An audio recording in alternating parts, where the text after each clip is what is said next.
What is good, YouTube? Welcome back to another video where today I'm going to be giving you some tips on how you can get gold guns fast within Vanguard. The first gun I've got is the STG. All challenges are the same, however the last three will be different where it will require you to use certain attachments. Don't forget to smash a like on the video, subscribe to the channel for more content, and let's get straight into the video. The max weapon rank for weapons is level 70, so it is a bit of a grind to get there, but for the first challenge it's pretty simple and will unlock as you go along. So to get 400 kills with the weapon, my advice would be to play an objective game mode. I would suggest domination, as considering the game mode is being played to the objective, there is only one way that they're going to come from, so this is going to help you get more kills. Next up, we go with the surgical camo, where pretty much same as every other Call of Duty, you're going to be expected to get 100 headshots. Now, a tip I can give you this honestly is aim towards the chest, and a majority of the time you will get the headshots. I wouldn't really stress about this too much, as when you are playing they will come as you play along. Now, depending on the gun, this is very important. What I would do is take into consideration the recoil pattern of the gun. Does it have a lot of kickback? What is the pattern? So if it does have a bit of kickback, aim to the lower chest and it will kick up to get the headshot kill. Another tip as well is when you are going for headshots, put a sight on the gun that you do feel comfortable with, and also check for attachments on the gun. All guns are different, so just bear this in mind. However, for instance, with the STG, there is a headshot damage for one of the barrels. However, the body damage is reduced. But most importantly, if you look under proficiency, go for vital if it's there, as it says it is vital. Using this perk on the gun will help you get more headshots, as the best thing about this perk and why it's so overpowered is due to the fact what it does increase the hit area for chest and headshots, making it much bigger, making it easier for you to obtain kills. For the next challenge, you are going to need to get 50 multi-kills, which is basically a double kill, so just kills very quickly one after the other. So the best maps for this are obviously going to be your small ones, so Shipment when it does come out, however that's not till later in the year. You've got Dust House and Dome, but it can really be done on any map. Again, what I would suggest is to play an objective game mode, so domination or patrol can be very good for this. For perk number 2, I would use the radar one, as enemies will appear on the minimap when firing their weapon if they don't have a silencer on it, and it seems to be that not many people are actually using a silencer this year. For perk 1, I did use Ninja just so I was not heard when moving around. I would say I'm quite an aggressive player, but for those that are more reserved and play the game that way, you could use Ghost so you stay hidden from the minimap, from spy planes, enemy intel and field mics. For perk number 3, it does come down to preference. I do use lightweight, as I do like the quick movement and I do run around a lot, but again, it's entirely up to you.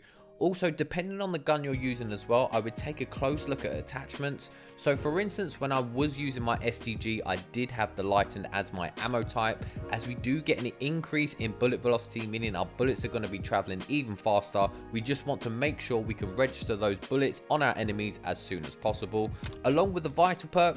And if there are any other attachments that can help with your damage or fire rate, I also use these as well to help me complete this challenge fairly easy. It's really a straightforward one, and they will come as you play. For the reptilian camo, you're going to need to get 30 Bloodthirsties, which is 5 kills without dying. And first of all, we're going to talk about one of the most important things, is to use a silencer on your gun to ensure you stay off the minimap when firing your weapon, as for those that are using the radar perk are going to come and hunt you down. For perks, use Ghost to ensure you're hidden from any spy planes, enemy intel and field mic. Perk number 2, I would use radar to expose those that are not using silenced weapons, giving you an indication of where they are on the minimap. However, you could also use tracker as well. For perk number 3, I would go with scavenger just to pick up ammo from the floor. For your field upgrade, I would go with the field mic option, picking up those on the minimap, not running ghosts, making it easier for you to get your Bloodthirsties. So for doing this camo challenge, you're going to have to play very smart and a bit reserved.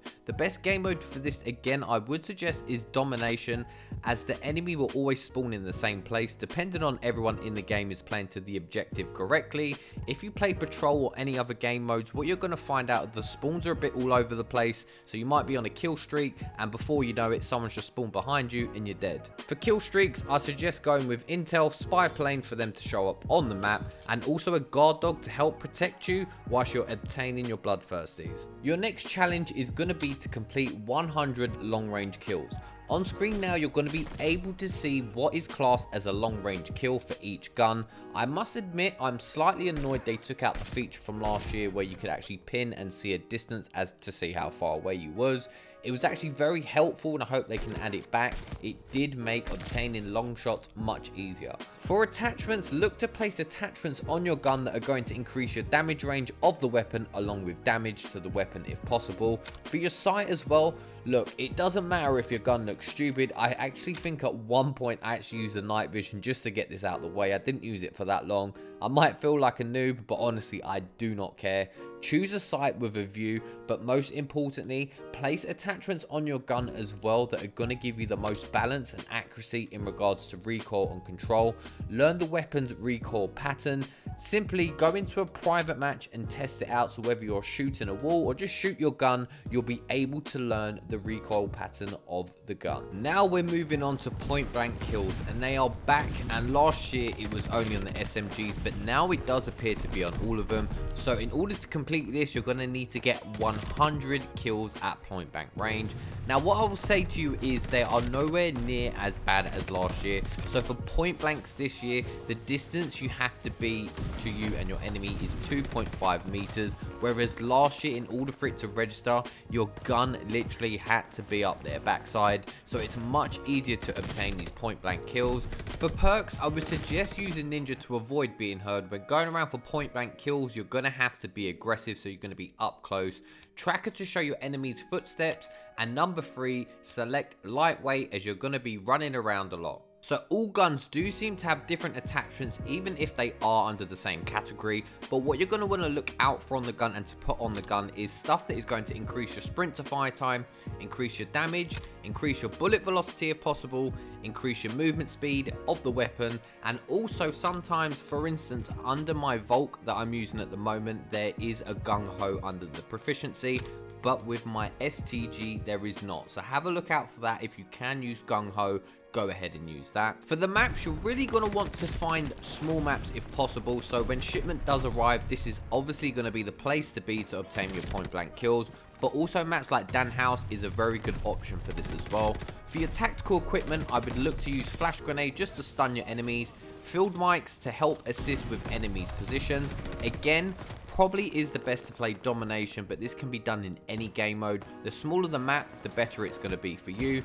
Kill streaks I would have as intel, spy plane, and for the next one, whatever you want, just to get them showing on the minimap so you have an indication of where your enemies are located. Moving on to the Wildcat camo, and to be honest, it's pretty similar to the first one, with the only difference is you have to have 10 attachments applied and to get 250 kills with 10 attachments applied.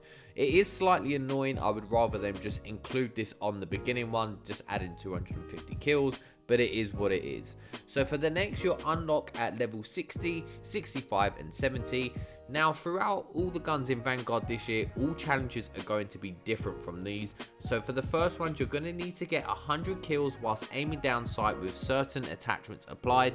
As long as these attachments are actually applied, you can then actually go on to add other attachments that are actually going to count towards this challenge. For the Mind Games camo, again, it's kind of a pain in the backside, but you're going to need to again get 100 more headshots with certain attachments on the gun.